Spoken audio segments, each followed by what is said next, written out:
نستعين وهو خير ناصر ومعين. الحمد لله الذي لا يبلغ مدحته القائلون ولا يحصينا معه الآدون ولا يؤدي حقه المجتهدون، الذي لا يدركه بعد الهمم ولا يناله غوث الفتن، الذي ليس لصفته حد محدود ولا نعت موجود ولا أجل ممدود، فطر الخلائق بقدرته ونشر الرياح برحمته ووتد بالصخور ميدان أرضه، ثم الصلاة والسلام والتحية والإكرام على سيدنا ونبينا وشفيعنا مولانا بالقاسم المصطفى محمد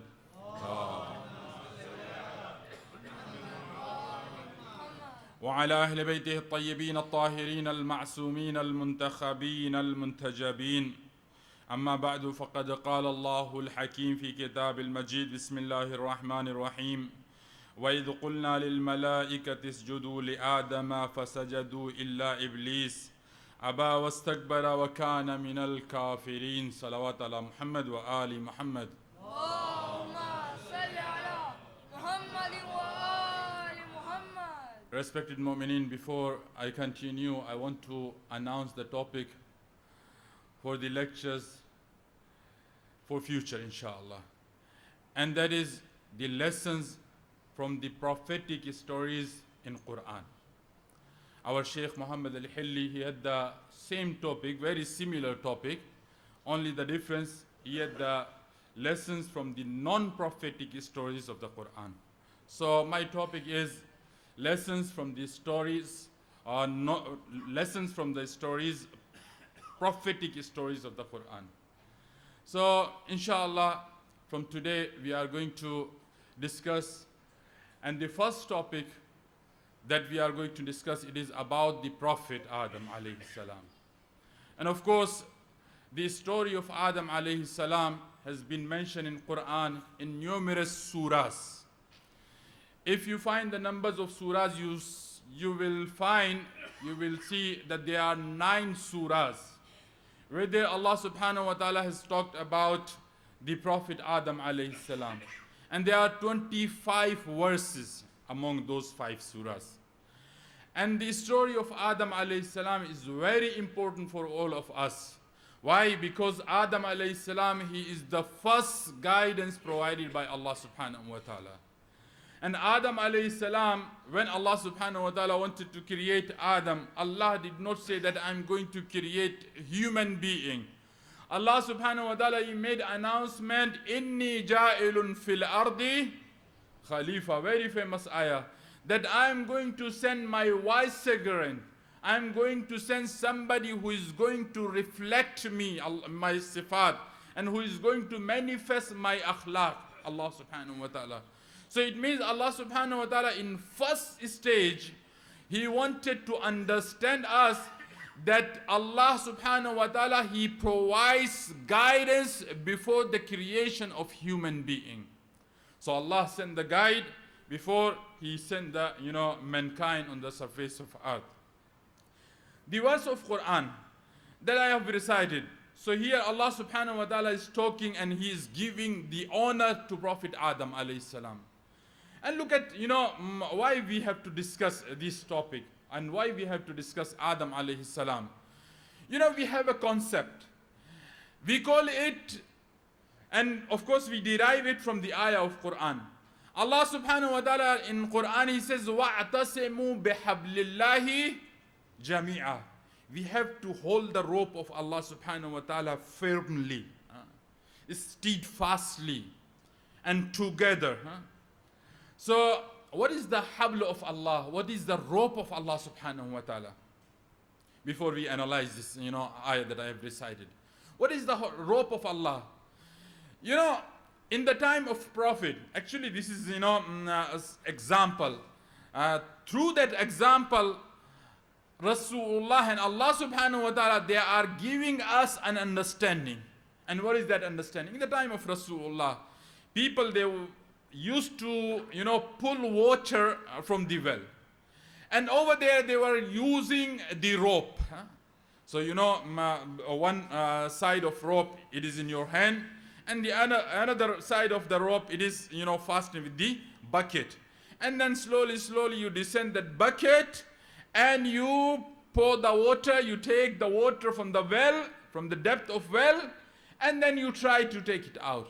So our ulama and Ahlul Bayt, they taught us that Hablullah, it is like that.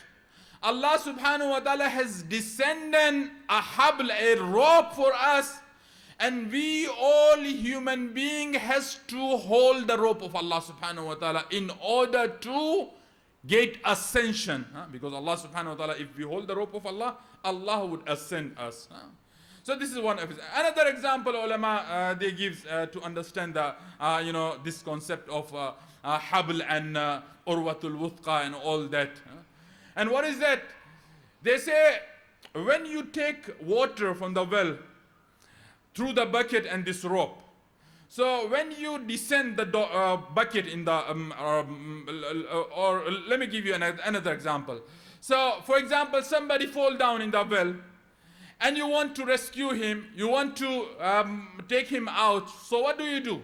You throw a rope in there in the well and you ask that person, you have to hold this rope. So when you ask from this person that you have to hold this rope, why? Because you want to rescue him.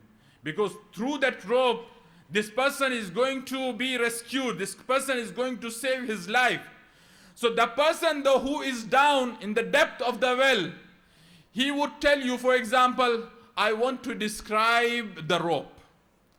I want to say some traits, or I want to recite a qasida about this rope. So what you are going to tell him? Baba, you want to get rid out of this problem. So this qasida or the admiring is not going to benefit you. Wallahi, Allah subhanahu wa ta'ala, one of the rope that we get from Allah, it is Quran. It is the book of Allah subhanahu wa ta'ala. If we recite, if we admire, and if we contemplate, if we reflect in this book, of course it is not something bad. We have to reflect, we have to admire, we have to understand it. Without it you cannot go ahead. But it is not sufficient until you hold that rope, you hold the Quran, and you inculcate the teaching of Quran into your life.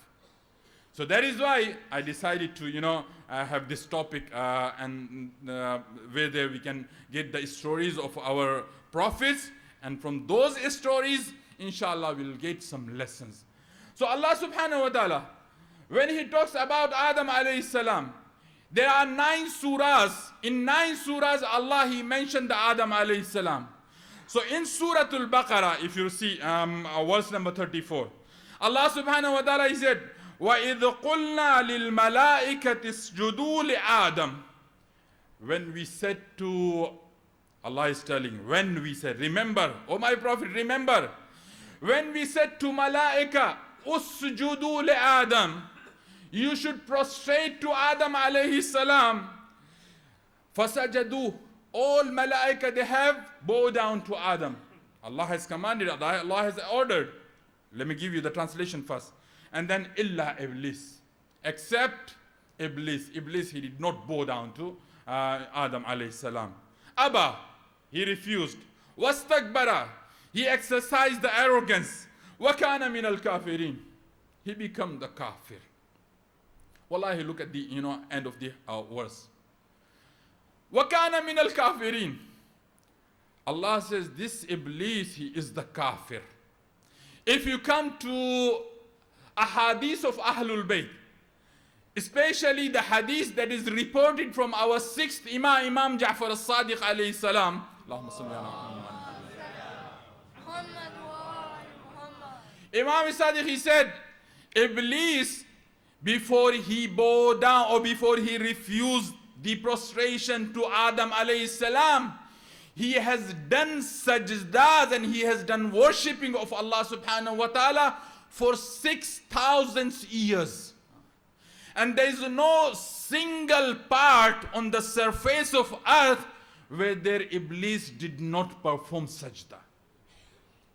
So if Iblis has done such a ibadah, so it means he believes in Allah subhanahu wa ta'ala. Can you say that Iblis, he didn't used to believe in Allah?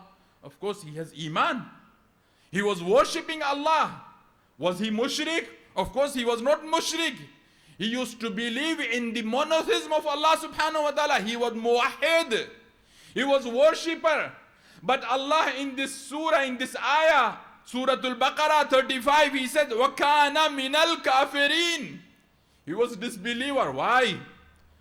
You know, this ayah is giving us understanding that when Allah subhanahu wa ta'ala gives you some command and orders, if you even neglect one order, one commandment of Allah subhanahu wa ta'ala, Allah would regard you as a kafir. However you are believing in Allah, but Allah said you are kafir. Look at the wordings of, this ayah. وَإِذْ قُلْنَا. The first, word. وَإِذْ قُلْنَا لِلْمَلَائِكَةِ. When we said, remember Ya Rasulullah, when we said to malaika. In Quran, Allah subhanahu wa ta'ala, he is talking about himself. But Allah said, when we said, what is the meaning of it? When we said, Allah is telling to himself, we. Sometime Allah said, Allah said. But in some occasion, Allah subhanahu wa ta'ala said, we. We are, for example. So what are these occasions? When Allah subhanahu wa ta'ala says we, however, Allah subhanahu wa ta'ala is one. But he is using the word of inna. In English we call it we. So he is using the plural word. Why Allah is using the plural word?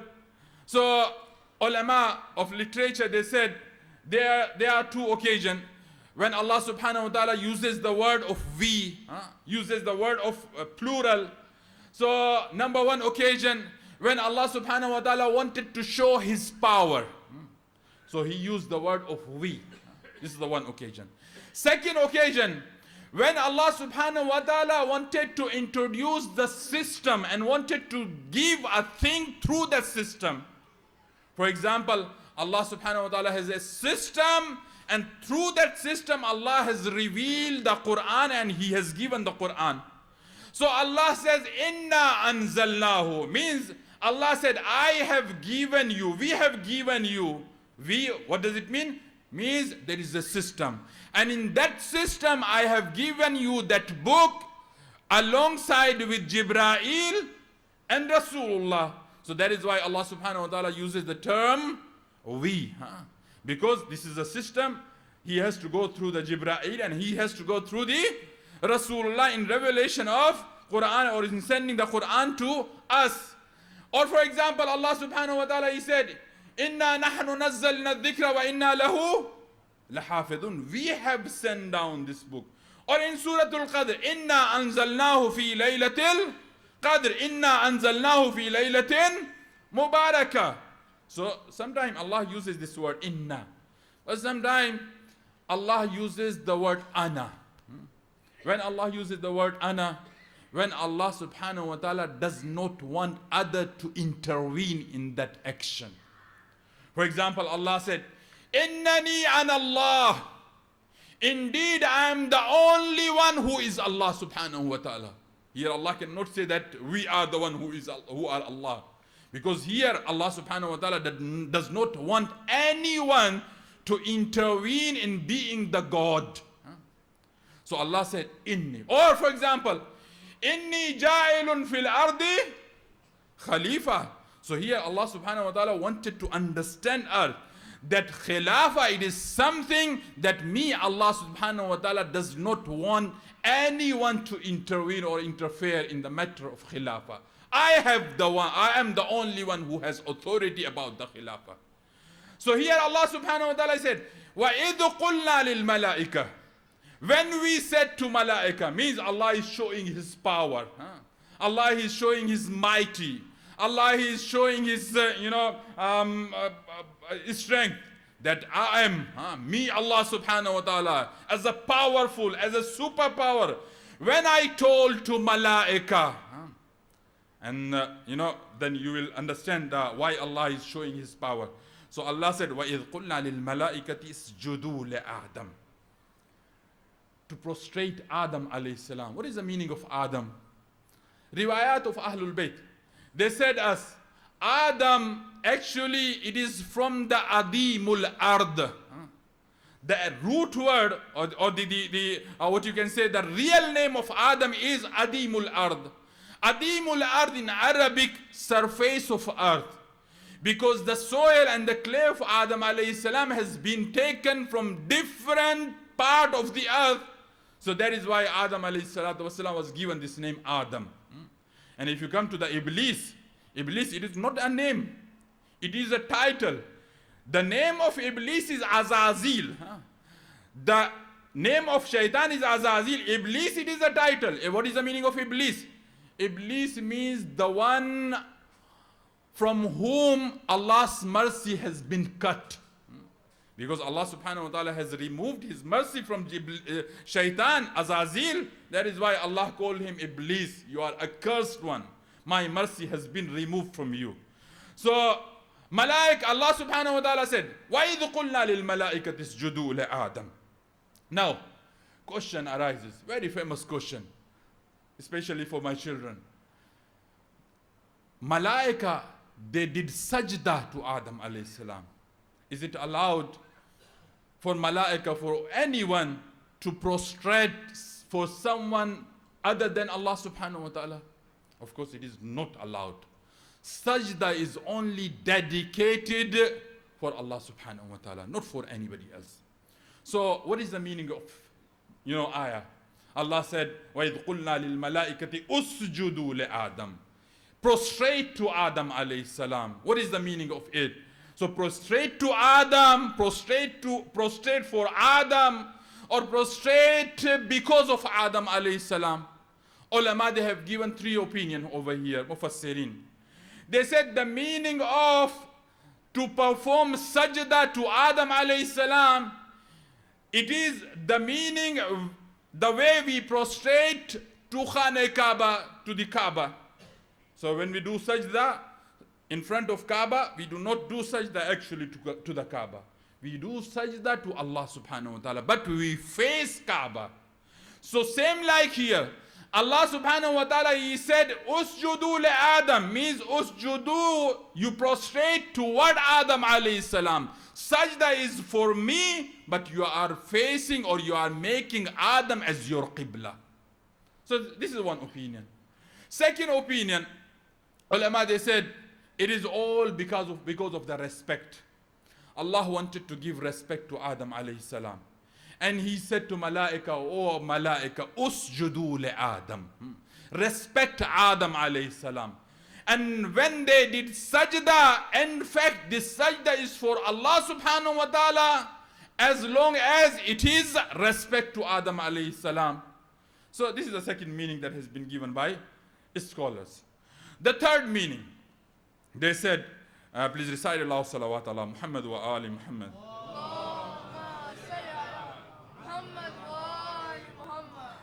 They said because Adam, he was the special creature of Allah subhanahu wa ta'ala. When Allah subhanahu wa ta'ala, he created Adam alayhi salam, he said, Tabarakallahu ahsan al-khaliqeen. Allah praised himself when he creates human being. When he has created Adam alayhi salam was the special creature of Allah subhanahu wa ta'ala. Allah said, Nafakhtu fihi min ruhi. I am going to blow my soul into him. I am going to blow my, spirit into him. Min ruhi. Or in another ayah you find Allah subhanahu wa ta'ala said, Khalaqtuhu biyadayya. I have created Adam with my two hands. So Adam alayhi salam was a special creature. So that is why Allah subhanahu wa ta'ala, he said, you should respect him. It is, something like respect. And Allah subhanahu wa ta'ala said, because I have created such a beautiful creature, that is why I deserve sajda for it. So when Allah subhanahu wa ta'ala created Adam, he said, oh Malaika, usjudu le Adam, because this is my best creature and I deserve sajda on it. So this is the third, opinion that has been given by our ulama. Now, question arises. Shaitan, actually, is he from Malaika or is he from jinn? Its answer is very clear. Kana min al-jinn. Quran itself is said that shaitan was jinn. He was not malaika. What Allah subhanahu wa ta'ala in this ayah in Surah Al-Baqarah 36 or 34, he said that وَإِذْ قُلْنَا لِلْمَلَائِكَةِ أُسْجُدُوا لِآدَمَ. When we commanded, when we ordered malaika, shaitan is jinn. And ayah is telling that we have ordered, we told to malaika, not the jinn. So it means the question of shaitan, it is all not relevant here. If Allah is asking, yeah, shaitan, why did not you prostrate to Adam alayhi salam? And shaitan, he refused. And so all that question, it means it's like, or not sensible. So what is the answer of it? Somebody comes to Imam al-Sadiq alayhi salatu wa salam. He asked from Imam, Ya Imam, Allah subhanahu wa ta'ala in this ayah he said, وَإِذْ قُلْنَا لِلْمَلَائِكَةِ اسْجُدُوا آدَمَ فَسَجَدُوا إِلَّا إِبْلِيسَ. They all have prostrated to Adam, but shaitan was not commanded by Allah subhanahu wa ta'ala. So then why he was punished? Why he was questioned? That why you did not perform sajda? So Imam alayhi salam, he said, actually you did not understand the ayah. Allah subhanahu wa ta'ala sometime when he order his people, sometime he says, for example, Ya ayyuhalladhina amanu, oh who believe. So when Allah says, oh who believe, so it doesn't mean that the one who has pure faith, for example, when Allah subhanahu wa ta'ala has commanded us about the fasting, Ya ayyuhalladhina amanu kutiba alaykumus siyam kama kutiba ala alladhina min qablikum la'allakum tattaqun. So here Allah subhanahu wa ta'ala is starting with the Ya ayyuhalladhina amanu. So does it mean that the munafiq, one who is not mu'min or who has nifaq in his heart or who has kufr in his heart and he is uttering iman and he is proclaiming iman, he is exempted from this commandment of the fast? For example, Muawiyah, he was munafiq. So can he excuse that this ayah, it does not relate to me because I have no iman? I am munafiq, for example.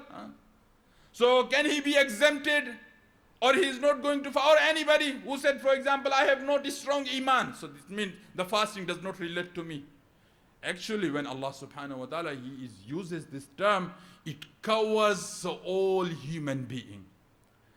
So Imam alayhi salam, he said, because shaitan, he was in the gathering of malaika. When malaika was told, so this commandment has covered that shaitan as well. And also we have a hadith of Imam and hadith of Prophet. Rasulullah said, Man bata arba'ina laylan fi qawmin fasara minhum.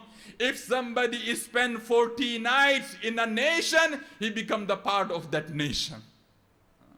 So shaitan, because he was living in the nation of Malaika, in the tribe of Malaika, that is why this commandment, Usjudu le Adam, was covered, with shaitan. So Imam said, shaitan was under that commandment. So then what happened? And now the question, why shaitan was there in the gathering of Malaika? Ulama, they have given two opinions.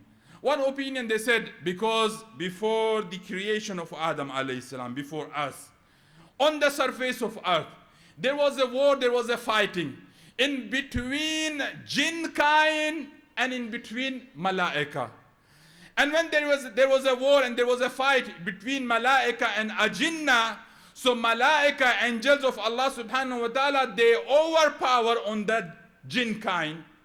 And finally, because shaitan, he was the leader of jinn, and shaitan was ultimately was arrested by the malaika. And then malaika, they take him to the heaven. And over there at the heaven, when he found the atmosphere, divine atmosphere, spiritual environment, so shaitan starts changing himself. And then finally, shaitan changed himself fully.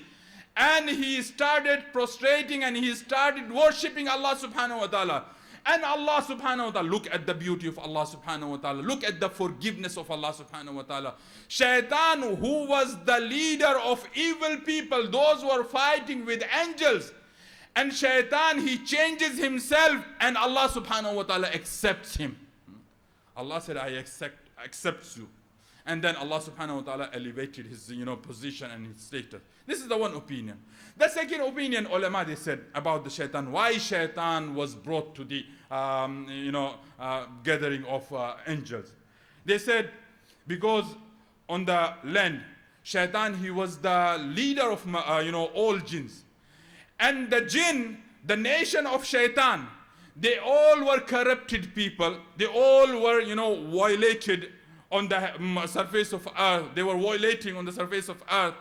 And finally shaitan, he was teaching them, and he was guiding them, and he was sending the message of Allah subhanahu wa ta'ala as the leader of the community. And when shaitan fed up from them, he complained to Allah subhanahu wa ta'ala, Ya Allah, my people, they are not worshipping you. My people, they are not obeying you. Not only that they are not worshipping you, even they are not letting me to worship, Ya Allah. Ya Allah, remove me, migrate me from here to somewhere else. Then Allah subhanahu wa ta'ala removed him, and Allah has put him in the bosom or in the gathering of malaika. So this is the story of a shaitan. Now, here we can get the beautiful understanding. At this point, shaitan can be role model for us. Shaitan can be role model for us. If you go, for example, the Fiqh al-Muqtaribin, one of the jurisprudence book of Ayatollah Sistani, he has written this book for the people, those are living in Western countries. So over there, Ayatollah Sistani, he writes, if you are living in a town or in a country where you are not able to practice your religion or your faith, it is wajib upon you to migrate to another country where you are able to, exercise your religion. So look at the shaitan. Shaitan, before us, he is giving us this understanding. He complained to Allah subhanahu wa ta'ala. He made dua to Allah subhanahu wa ta'ala. Ya Allah, here on the surface of earth, my people, they are not letting me to practice my religion. They are not letting me to worship you, Ya Allah. Migrate me somewhere else. So it means religion is more important. Deen सबसे ज़्यादा अहम है. और इतना अहम है कि हमें हमारे मराजे अहले बैत दीन हमसे ये कहता है कि अगर हम कहीं पर अपना दीन सही तरीके से फॉलो नहीं कर सकते तो हमें अपने दीन को बचाने के लिए उस जगह से माइग्रेट करना होगा. और यही वजह है कि हमारे चौथे इमाम ज़ैनुल आबिदीन अलैहिस्सलातु वस्सलाम,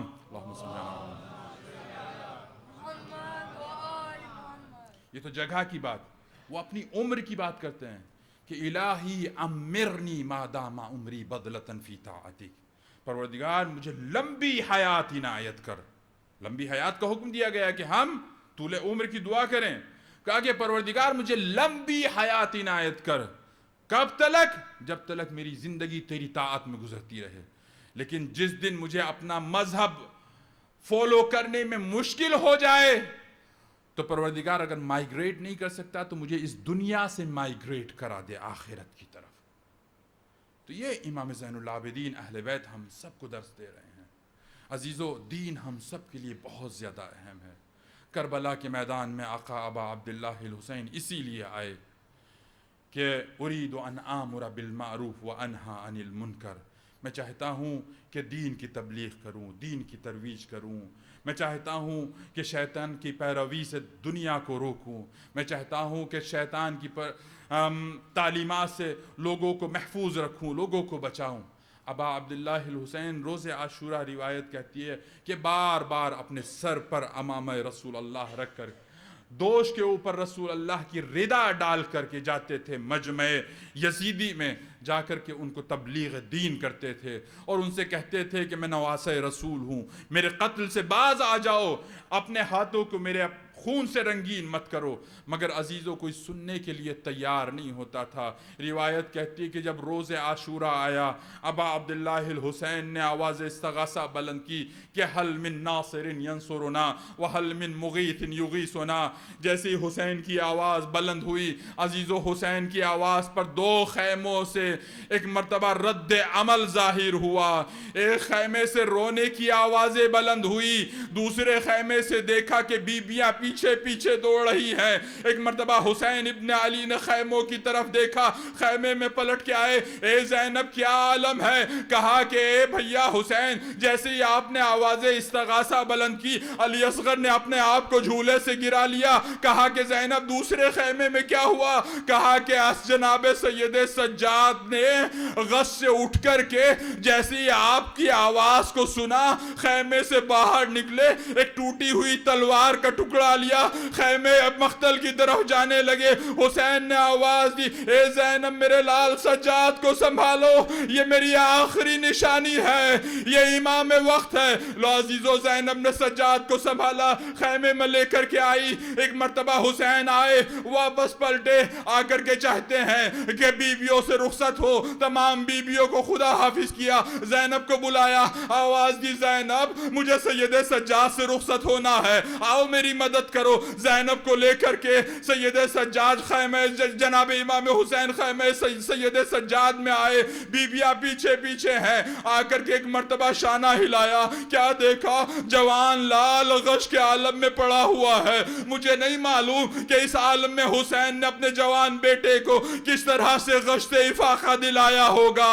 شاید ایک طرف زینب بیٹھی ہوں گی, ایک طرف حسین بیٹھے ہوں گے, آنسوؤں کی بارش کی ہوگی. سید سجاد غشت افاقہ ہوا اور ایک مرتبہ دیکھا, اپنے باپ کو پہچان نہ سکے. زینب نے کہا تمہارا بابا آیا ہے. بھائی اتنا سننا تھا, سید سجاد کھڑا ہونا چاہتے ہیں مگر بیماری کی وجہ سے کھڑا نہ ہو سکے. ایک مرتبہ ہاتھ جوڑ کے کہا, اے بابا اگر کچھ کام تھا تو مجھے بلا لیا ہوتا, اے بابا علی اکبر کو بھیج دیا ہوتا. کہا کہ بیٹا علی اکبر نہیں, یہ قد قتلا. کہا چچا عباس کو بھیج دیا ہوتا. کہا قد قتلا. کہا اون کو بھیج دیا ہوتا. کہا قد قتلا.